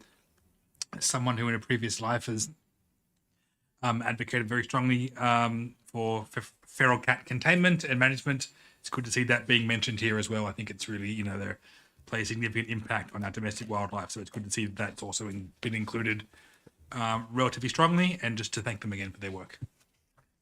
On that note, I'll put the item. All those in favour? Can I just have a right reply? Sorry, you most certainly can, Councillor. Councillor Stadmiller, if you go to the Office of Local Government, you'll be able to find statistics relating to dog attacks by quarter or by council area, and that's all the breakdown there for you. Thank you very much, Councillor Gallo, and I apologise for that. I thought, well, there's no objections. If there was no need for a right of reply, but you've provided the necessary information for Councillor, so that's great. On that note, I'll put the item. All those in favour? Against? Councillor Stadmiller. It's passed. 12.14. Development application stats for March. Recommendation, receive and note the report. Mover. Councillor Blackwell. With a question. Seconded, Councillor Davis. Question, Councillor Blackwell. Thank you. Firstly, I'll start with a comment just to say the graph on page 151 is the best I think I've seen it. So very, very well done on that front to the director and his team. I have a specific question about a specific DA on page 154, which is DA 2024/0116, 70 Rowans Lane, Bendick, Murrell. It's been sitting with us for 116 days under assessment, and it is, from the document, appears to be just a single house dwelling. Can I inquire? And I've had residents, people associated with this development, ask questions about it of me. So I thought I'd use this chance to ask, why is there a reason why an individual house is sitting for so long with us at 116 days? Yes, so through you, Mr. Mayor, the issue is to do with how it relates to our LEP and the minimum lot size and the rural zoning next door to it. An update, because as you know, this is a point in time.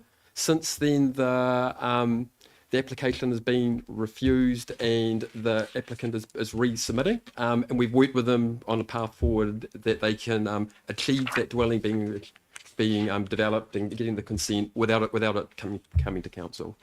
Thank you for that. Thanks so much. Any other questions in regard to this item? Just seeing that was brought up, I'd like to thank the staff and congratulate the staff working with the people who were involved with that DA, and a great outcome will be achieved by all, so it's well done to the team. On that note, I'll put the matter. All those in favour? Unanimous. Thank you, councillors.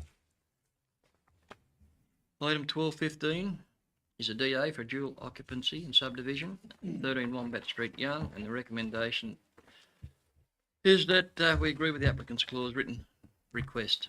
Approve the variation. It's been moved by Councillor Stadmiller, seconded by Councillor Langford. Any questions, or Councillor Stadmiller, you'd like to talk to them? No, just a sensible use of land. Thank you, Mr. Mayor. Thank you, Councillor. Anyone else like to speak in regard to the matter? No. I'll put the recommendation. All those in favour? Unanimous. Thank you, councillors. Slip over to 12.16. which is another DA for a subdivision 3 lots at 4207 Victoria Gully Road, Young, and the recommendation is to approve. Do I have a mover? Councillor Stadmiller again. Councillor Davis. Any questions or you want to speak to it, Councillor Stadmiller? No, Mr Mayor, no good sensible use of money, thank you. Thank you. Any other questions, commentary? No. I'll put that. All those in favour? Again, unanimous. Thank you, Councillor. We now go over to 1217, Hilltops Council Active Transport Plan. And the recommendation basically is to receive and note the report. Adopt the Hilltops Council Active Transport Plan. Use the Hilltops Council Active Transport Plan to apply for further grant funding and allocate the Capital Works footpath budgets to projects proposed in Table 1. Do I have a mover? Councillor Flannery. Seconder. Councillor Dodd, thank you. Councillor Flannery, would you like to speak to the matter? Yep, I'd like to thank staff for getting this underway because it'll provide us with the backbone for grant applications and for the revisions to the first report that came through. Or I do note on page 460 it still says walking between the 3 towns would be unfeasible. It's like I don't know, I think I wrote WTF on there. But seriously, it gives us the impetus to go on and look at some of these required improvements. Some of them are beyond improvements. They're just linkages that have been left out for no good reason, really. One question. The report, the GHD report, noting the costings, a lot of these footpaths are in front of residential houses. Our policy is that the resident pays 50%.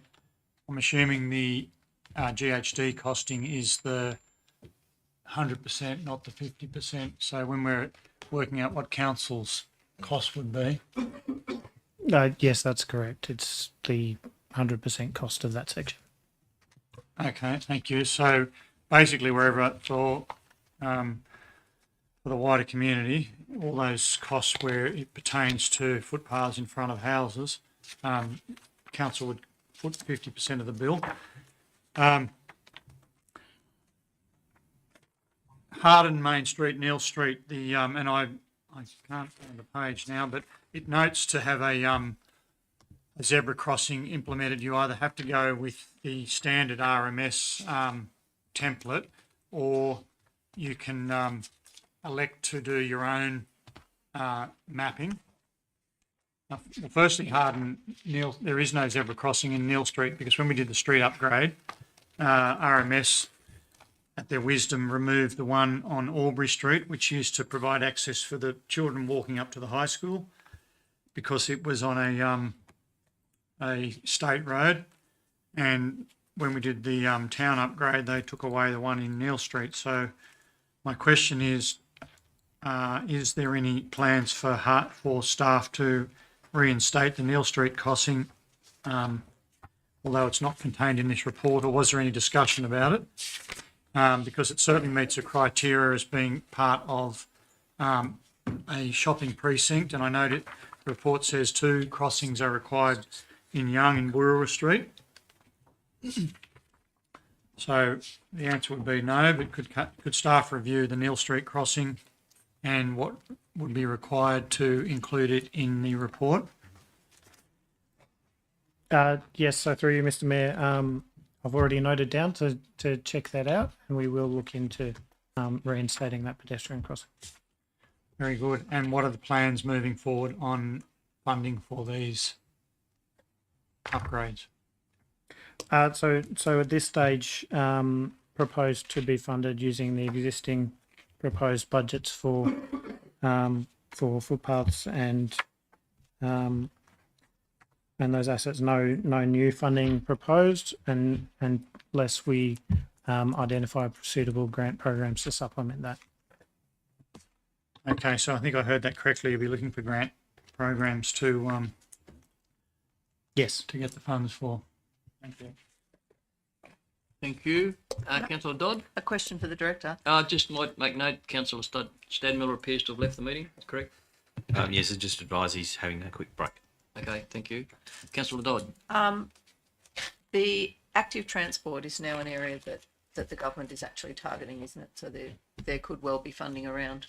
Yes, and I should say that yes, I believe there is funding around, and we'll seek that out.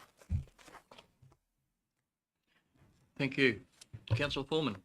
Just a comment too. I was pleased to note that the possibility of, I know it's long term, but Kingsvale Road linkage to Chinaman's Dam was included. So I was very pleased to see that. Thank you. Thank you. If there's no other commentary. There's another question. Councillor Flannery. Just in the GHD, and I assume it's from their figures, not council's. Page 483, shared footpath 3 metres wide, reinforced reinforced concrete. The square metre cost is $185. Footpath, the line above, footpath upgrade, resurfacing, square metre cost is $150. New footpaths 1.8 metre wide, $150. Is it your opinion or council's opinion for an extra $35 a square metre we can put a 3 metre wide path in with reinforcing? Yes, so as you stated, I believe they are GHC's costings. However, yes, that just reflects the increase per square metre cost of having the reinforcement. Yep, so okay, so it's 30. My question is, do these figures fit with council's annual costs of putting footpaths in? And do we use reinforcement in our footpaths? The answer is no, isn't it? No, not for footpaths, but in shared paths, I believe we would. So bike paths we use reinforcing. Yes. And do these fit with our actual expenditure? I believe so. However, I can check some actual figures and come back to council. Thank you. Thank you. On that note, I'll put the report. All those in favour? Unanimous for all present. 12.18, the New South Wales Level Crossing Improvement Program grant funding, and the recommendation is receive a note and adopt the proposed project of the Hilltops Level Crossing upgrades for the New South Wales Level Crossings Improvement Program to a value of $120,000. Mover, Councillor Langford, thank you. Seconded, Councillor Dodd, thank you. Question. Okay. Councillor Langford first, would you like to speak to the report? It doesn't seem like a lot of money, but it's a start. Thank you. Yep, you're correct. Councillor Flannery, you got a question? Is the submission complete? Yes, I believe so. It's not very involved, but yes, I believe so. That's good, because I noticed we got the consultation information start on the 17th of March. Thank you. Any other questions in regard to the report? If not, I'll put it. All those in favour? Unanimous. Thank you, councillors. 12.19, Gaylong landfill closure. The recommendation, receive and note the report, and note the proposed cap repair and fencing works will be funded by the proposed budget. Village tip closures, construct a transfer station for 25-26. After a mover and a second for a start. Get us going. Councillor Blackwell, moved. Councillor Flannery, seconded. Councillor Blackwell, would you like to talk to the report or? No, I actually would like to ask if Councillor Flannery had any insight. I figure he would have more than the rest of us would. No, look, I thank the staff for their report, because I was one that asked the questions. And I guess it fits with my original opinion that it hadn't quite been finished and that the grassing and final topsoil wasn't fully complete. But thank you to the staff for bringing it back. And I did have a question here. Does it fit, or have we the tip remediation grant round that we were applying for, which was the basis of my question? is it fallen outside that time frame? Doesn't fit within the guidelines?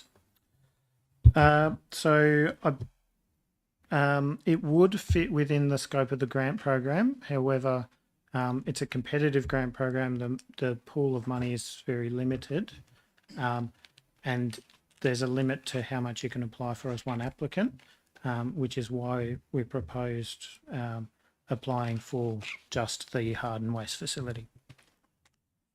Okay, and I assume we've got sufficient funding in the budget for it to be completed this next financial year. Yes, that's right. Okay. Thank you for that, Director. Any other questions to the Director in regard to the matter? I note Councillor Stadmiller has returned. If no further questions, I'll put that item. All those in favour? Against? Councillor Stadmiller's against. Item. Sorry, 4 of us. Councillor, that was unanimous. Thank you. 12.20, Waste Management Community Consultation Outcomes. There's a report there and recommendation, councillors, and just bear with me. I'm going to read it out just so that people that are zooming in can understand what the report is about. The recommendation is that we receive and note the report. B, adopt the 5-year full cost recovery implementation in line with option 2A. Fortnightly recycling all existing waste facilities from 1 July 25. C, remove exemptions for domestic waste drop-off charges from the fees and charges from 1 July 25. Adopt the standard curbside collection service that includes a 3-bin system for general, weekly, recycling fortnightly and green waste fortnightly from 1 July 2025 for all areas receiving the service. Provide a new curbside waste collection service to Kurawatha Village and 1 additional property in Boorowa.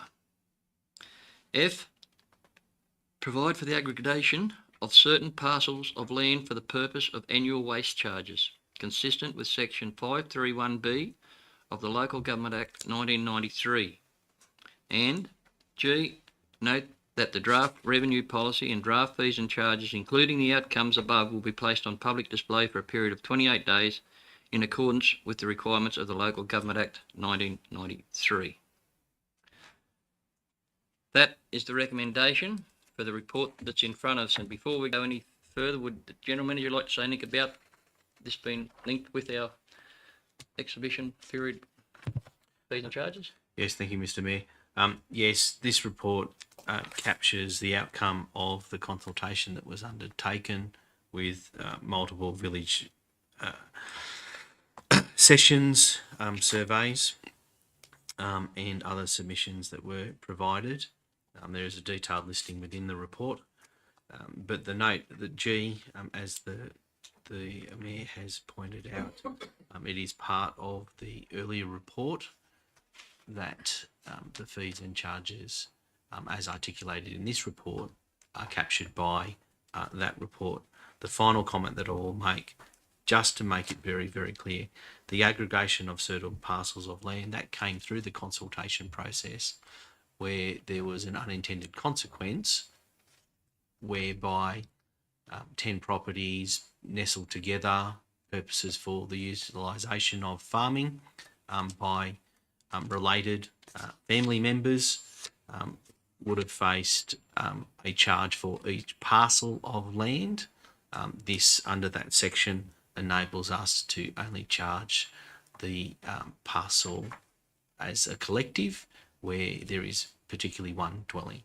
Thank you for that. I just wanted that to be understood by everyone before I call for a mover and seconder, please. Thank you, Councillor Douglas. Councillor Dodd. Councillor Douglas, would you like to talk to the recommendation or the report? Thank you, staff, for doing the consultation. I believe it was many people had a lot of ideas, and this is a great compromise between what was put forward. Thank you, Councillor. Have any councillor want to speak against it or I have question? an amendment. I've got an amendment by Councillor Black or to your amendment, councillor? I'd like to adjust point C to remove the exemptions from the waste fees and charges from 1 July 2028. Thank you. Now I'll ask the mover, do you accept that amendment or vote? Accept. Hang on, where, And- Just so we have this clear in everyone's head. Dot point C, Councillor Blackwell is asking that dot point C be removed, taken out of the document, out of the recommendation, correct? No, to adjust dot point C to change 2025 to 2028. So you want a 3-year, just so I can understand. A 3-year continuation, yes. Okay, And I'm I'll- happy to speak to that if that's... Yep, I'll ask the mover of the original recommendation first, is that accepted or not? not accepted. Okay, on that note, I'll go back to Councillor Blackwell to speak to his amendment. Thank you, Mr. Mayor. This exemption mainly affects Boorowa, as that is the largest area that has a current exemption with regards to domestic waste drop-off. Some of that is historical legacy from the previous shires. However, to my understanding and to the understanding of many in Boorowa, that has been maintained because of the discrepancy in what Boorowa residents pay for domestic waste charges versus what those in the other former LGAs are paying. If we go to the table on page, I'm so sorry, I have to just scroll to it, the top of page 596, we can see in the current year a Boorowa rural resident pays $220 for their waste access fee, and someone in Harden pays $39, and someone in Young pays $52. That is quite a large discrepancy, and so to allow for that, residents in Boorowa were granted an exemption. The reason I'm proposing a 3-year extension is that by the time we get to 2028, the discrepancy is much less. It's within $70 or so, less than actually. And so it allows for, residents of Boorowa who are going to be continuing to pay significantly more over the first 3 years of the transition plan to adjust to that. And then by the time there is a bit more parity in pay, then we can remove the exemption as the need for it would no longer be there. Thank you very much, councillor. Before I call on any other councillors, I might just ask the director if he has any opinions in regard to that matter or effect. So through you, Mr. Mayor, the councillor is correct. The exemption currently applies only to Boorowa area ratepayers. There are other areas that currently aren't charged drop-off because we cannot physically charge for that drop-off because the facility isn't manned. But there's no exemption in the fees and charges for those other areas. Thank you, and I don't really understand that myself. But anyway, would someone like to speak against? Have you got a seconder? I'll second. You've seconded. Okay, thank you for that. Councillor Flannery's seconded that. So when you speak against, I'll speak against then. About removing the exemption, leaving it as it is until July 2028. The idea of the report, my understanding of the waste and all the consultation that was done, was to make it cost effective, cost recovery. So that the, I'm quoting numbers now, I'm not quite sure about, $3.5 million deficit in the waste area last financial year. And there was time to go to the community and consult with them and let them know that it didn't matter which option they took, there was one common factor going to be involved. And I said it to everyone that I spoke to. I didn't go into the meetings, I've been there before. Everyone I spoke to or called me, I said, there's one thing I can tell you, it's going to cost more. And there's no getting away from it. The sooner we implement costs to make sure that it's cost recovery, the better. By kicking it down the road 3 years, I believe we're doing the wrong thing by everyone. There's another couple of funds that I won't mention now that the same sort of thing's happening in the same sort of area. We talked early on and spoke about the need to make sure we collect funds on other funds that are making surpluses. Here's a fund that's dragging 3.4 million down, and we had all these consultations and all the meetings and all the staff work, And the first thing I hear is an option to divert collecting those fees. So therefore, I'll have to oppose that amendment. Thank you. So we got a speaker for the amendment. Look, I'll speak for it. I appreciate what the Mayor says, and I think by and large that's correct, but a 3-year phasing period, given the disproportionate nature of the upfront fee, probably is reasonable in the circumstances. Thank you, Councillor. Anyone else would like to speak against the amendment? Councillor Stadmiller. Councillor Stadmiller, and then Councillor. Probably speaking against the amendment, but also looking for clarification. At the moment, the rest of the towns are getting a red bin once a week, yellow bin fortnightly, and a green bin from there, aren't they? So this is just doing nothing more than bringing the villages into line with that. Through you, Mr. Mayor, there's several different collection schedules at the moment. So Harden has a 3-bin collection with fortnightly recycling. Young has a 3-bin collection with weekly recycling. Brewer has a 2-bin system with fortnightly recycling, and Gaylong has a single bin with fortnightly general waste collection. Through you, Mr. Mayor. Really hodgepodge of sort of what's going on. If I can just continue quickly, Mr. Flannery, Councillor Flannery. Well, it strikes me strange that Young, which makes up over half the population, is getting its yellow bin collected weekly. Why isn't everybody just getting it collected weekly? Not at the records, but the answer is that we won't be getting it collected weekly. We'll be getting it collected fortnightly. So Young will come into line with the other two. It most exactly will. That's what it says in the thing. Yep. Okay, gotcha. Thank you. Just to Councillor Stadmiller, for your benefit, the amendment relates to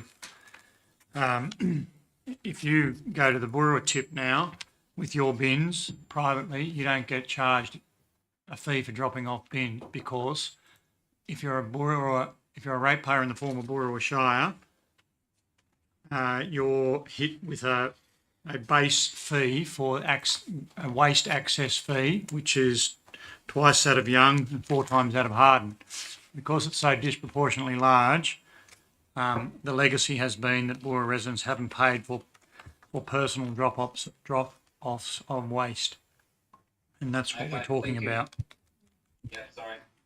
Missed that bit there. Okay, so it was basically against anyone. Would someone else like to speak for the amendment?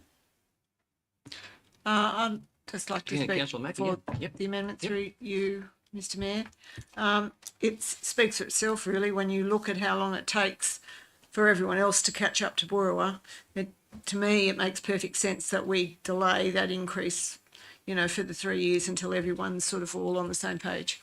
It's black and white, really. Thank you, Councillor.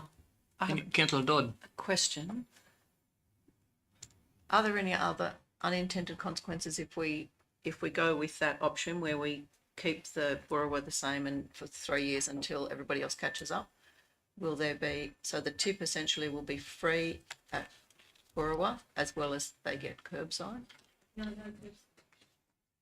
Yes, so as the exemption currently is, before this proposed change, the exemption does allow Burra residents who receive a curbside collection to drop off waste for free.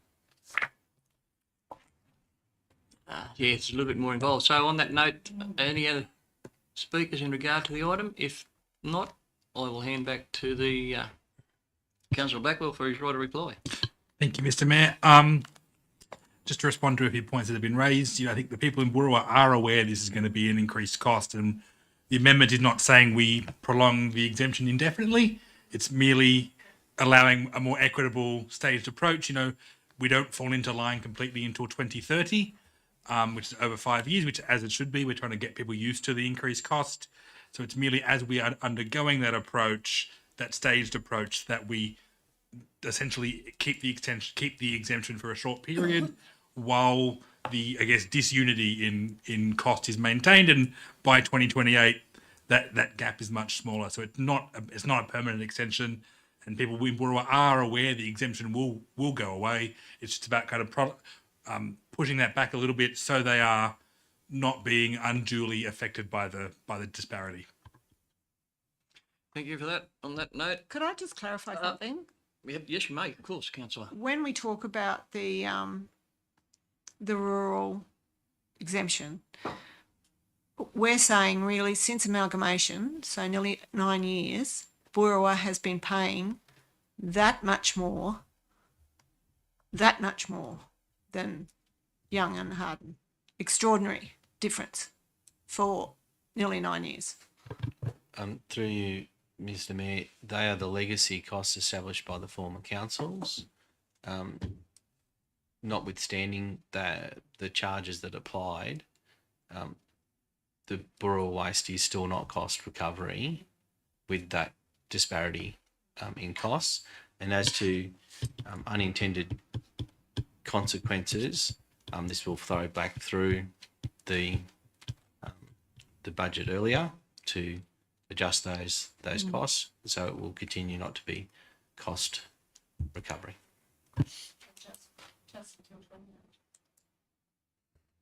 The plan extends out to 29 and... But the amendment is just to 28.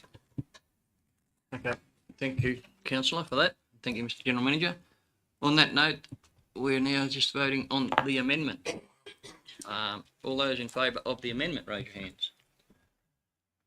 2, 3, 4, 5. Councillor Stadmiller for the amendment. 6. Those against. 1, 2, 3, 4. Oh, I've got numbers that up. I counted 6. All those in favour of the amendment, could you please raise your hands again? 1, 2, 3, 4, 5, 6, 7. Against? 4. The amendment is carried. It now becomes part of the motion. So the motion reads from 25 to 28. On that note, are there any more discussions, or would you like to speak to it, the mover or seconder? Just a before I put question the matter? through you, Mr. Mayor. Just a question to the director. I've had a couple of people ask. The first consultation that we had at the town hall here, there was some talk of proposed expansion in Young. Are these figures based on the current footprint? Or was any consideration given to extending the area that was covered around Young? So through you, Mr. Mayor, yes, expansion of the curbside collection area in Young was considered. However, we didn't get a positive reaction in the surveys to that idea from the Young community. So that hasn't been proposed at this stage. All right, so it's just on the initial, what you've got now. The existing collection area, yes. And I know it goes out for a few years, but the FOGO thing, that's going to be an extra cost. Has that been costed into it in the long-term plan? No, FOGO has not. The FOGO has been mandated by the state government to begin in 2030. Yeah. So the plan is that the existing services would reach cost recovery by 2030. Yep. In time to factor in additional costs because of FOGO. Thank you for that.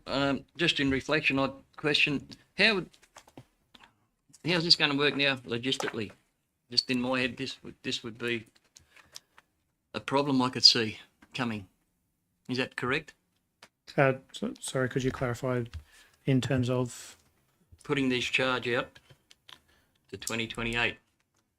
The logistics of having what it will mean. So, operationally, it would be the same as it already is. I suppose, Mr. Mayor, the consideration is now to be that all other facilities outside of Young will be charged the fee. So we'll have to implement a process. Not saying this is undue. We'll just have to implement a process so that people will prove that they are from Boorowa to avail themselves of that facility from the former council.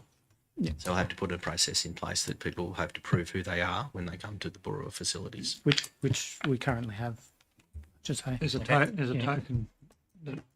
It's a budget impact for those 3 years, really. Thank you. All right. On that matter, I'll put the, Can I just Councillor Flannery, make sorry. a comment before you do put it? Look, I think the staff need to be congratulated on this because we've been working on this since Hilltops started. It's actually a pretty significant document to get over the line. It is. There's going to be some big increases, as we can see from the table, to ratepayers. It meets one of the hard-fought battles of bringing fees and charges in line with the cost of the service, and it's going to take a while to get there. But you know, it looks easy to vote tonight, but it's been pretty hard fought, and staff have been beaten around the head about it a few times to have more village meetings, more consultation, and they've done that, and they've come up with a plan, and we're implementing it. So I think a bit of acknowledgement. Thank you, Councillor Flannery, and then If I could jump in as well, we'll with endorse Mr. Mayor. Oh, sorry. Councillor Blackwell. Well, it's just to follow on from Councillor Flannery and to furtherly thank the staff. You know, I attended 14 of the 16 most recent round of consultations, and the staff preparation and professionalism, that's the word, was exemplary. And yeah, just wanted to second Councillor Flannery's glowing endorsement of the staff. They did a wonderful job in the consultations and with this report. Thank you. Thank you, Councillor, and obviously not quite exemplary. I can't use them big words, but you moved an amendment to change it, so it wasn't all that good. But yeah, I'd just like to endorse Councillor Flannery's comments. People have been on this council from the start, are well aware of just how big a journey this has been. On that note, I'll put the recommendation. All those in favour? Against? It's carried. Thank you. Item 12.21, Capital Works Report. Receive a note report. Mover and a seconder. Same old process. No moved. Thank you, Councillor Stadmiller. Seconded. Councillor Blackwell. Do we have any questions in regard to the report? If not, I've got Councillor Flannery. I'm going to put. Look, just a few questions. Roberts Park disabled toilets. Look, I think we're still in the planning stages of that. Is there any update on it or where we're up to? The stormwater repairs. I note that financial year budget for young stormwater repairs failed repair at Tyre Power. Is that not complete? I was of the opinion it's completed. So Roberts Park first. No progress as yet, as you noted, still in the options and design phase. However, noting there has been a federal campaign announcement about that. We may have some more news on that following the election. The young stormwater repairs, the urgent repair, which was the repair around the driveway of the business, was completed. The following phase is to repair some of the culvert under the yard and the buildings, which is, as you can imagine, a more involved process. And is there a time frame and a budget on that? Do we have a? Not as yet, no. Okay. Thank you, Councillor, and thank you, Director. Any other questions in regard to that report? Councillor Stadmiller. Just the shade sale poles at Roberts Park, just wondering on the cost and time frame on those. So the Cottonseed Park. yes, so the Not talking to you, Duncan, talking to the 3-year-old, sorry. okay. So yes, the shade sails, obviously you're aware the poles have been installed. The sails themselves are expected to be installed in the next couple of weeks. And within budget, we'll get very close to the allocated budget for that. And what was the budget for that? Could we discuss that or? Ballpark's fine. I'm sorry, off the top of my head, I don't have that. Sounds about right. Yeah. Taken on notice. Yep, I can take that on Thank you. notice. Thank you. Thank you. Any other questions in regard to the report? If not, I'll put that report. All those in favour? It's unanimous. Thank you, councillors. Item 12.22, the operational works report. It's a report there, councillors, and it's receive and note information. Moved, Councillor Blackwell. Seconded, Councillor Langford. Thank you. Any comments in regard or questions in regard to that report? Then I'll put that report. All those in favour? Unanimous, thank you. 12.23, which I appear to have lost. Got it now. 12.23. Media releases and Office of Local Government circulars. Moved, Councillor Stadmiller. Seconded, Councillor Mackie. Thank you. All those in favour? It's unanimous. Thank you. Now I've got 12.24. Hilltops Council Local Traffic Advisory Committee meeting minutes, March 2025. Recommendation. I might just, before I go any further, mention that Councillor Dodd has had to leave. She has to travel to Sydney. She notified me of that before the meeting. If the meeting went over the time she had to leave, she would be leaving. So safe travels. So the recommendation, receive and note the report from the Local Traffic Advisory Committee and formally adopt all recommendations to be placed on Council's action and works list. Do I have a mover and a seconder? Councillor Foreman, thank you. Councillor Flannery was a seconder. Any questions in regard to that report? No, I'll put that. All those in favour? Unanimous, thank you. 12.25, committee reports requiring no action, and there's reports there from the Young Sports Advisory and the Wombat Progress Association, and the recommendation we receive and note the minutes. Councillor Gallo and Councillor Langford, thank you. Any questions, comments in regard to that? No, I'll put that. All those in favour? Unanimous, thank you. We go over to 12.26. The action summary report, and the recommendation is note the status of the action plan. Mover and a seconder. Move it, Councillor Blackwell. Seconded, Councillor Flannery. Questions in regard to that report? No, I'll put that report. All those in favour? Unanimous, thank you. We go to questions with notice, I believe. Yep, ma'am, 13.1. There's a question with notice from Councillor Blackwell, and the recommendation is receive and note the response. So firstly, do I get a mover and a seconder? Put the item on the table. Move Councillor Blackwell with Wood and Councillor Gallo. Councillor Blackwell, would you like to speak to your question? Were you happy with? Oh, just wondering if the GM had any further updates, or it is as it is written. Through you, Mr. Mayor. It's as written, but I might pass to the director. Director, do you have any further comments?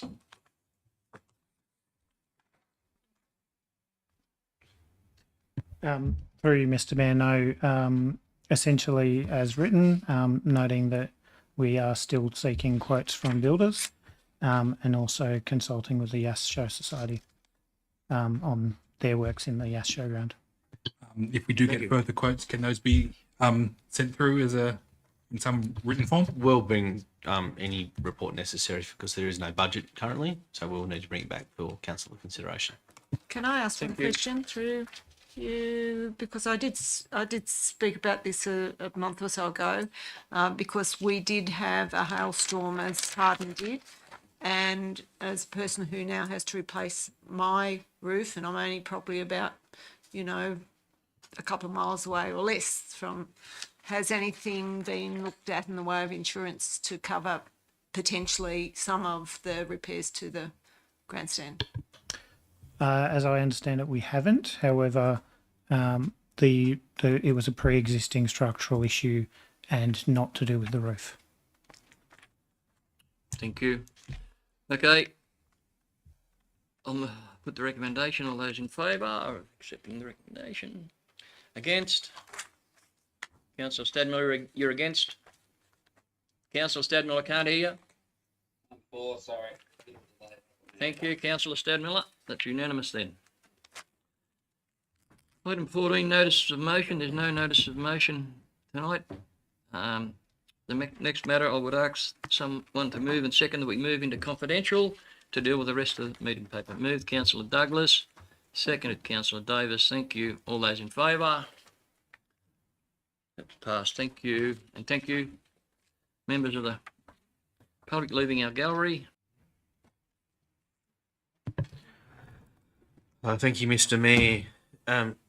While in confidential, Council resolved at 15.2-25/114 Hilltops Access Committee. Has resolved A, to accept the committee nominations to the Hilltops Access Committee, and B, continue advertising to attract further suitable nominations for membership. Council also resolved at 15.3-25/115 options for the management of Hilltop swimming pools, that Council assume the operation and management of Hilltop's public swimming pools for a period of 2 years. B, advise the operator of that decision. C, authorise the general manager to recruit appropriate resources to coordinate pool operations for a fixed term for 2 years. And D, receive a further report at the conclusion of the 2-year period, providing full financials and evidence recommendations for the ongoing operation and management of Hilltop pools. Council also resolved at 15.4-25/116 bitumen tank replacement business case. The Council resolved to A, to receive and note the report, and B, adopt the proposed budget allocation for the replacement of the bitumen tank. And finally, Council resolved at 15.5-25/117 award of contract RFT 34 Young Trunk Drainage Construction. Council resolved to A, receive and note the report on RFT 34 Young Trunk Drainage Construction. B, award the contract to the successful tenderer pending a positive outcome of the financial and performance assessment and funding body approval. And C, delegate authority to the General Manager to execute all necessary documentation associated with this contract and expend funds as required within current budgets. Thank you, Mr. Mayor. Thank you very much, Mr. General Manager. And on that note, thank councillors, and I'll call the meeting closed at 7:08 p.m. Thank you all.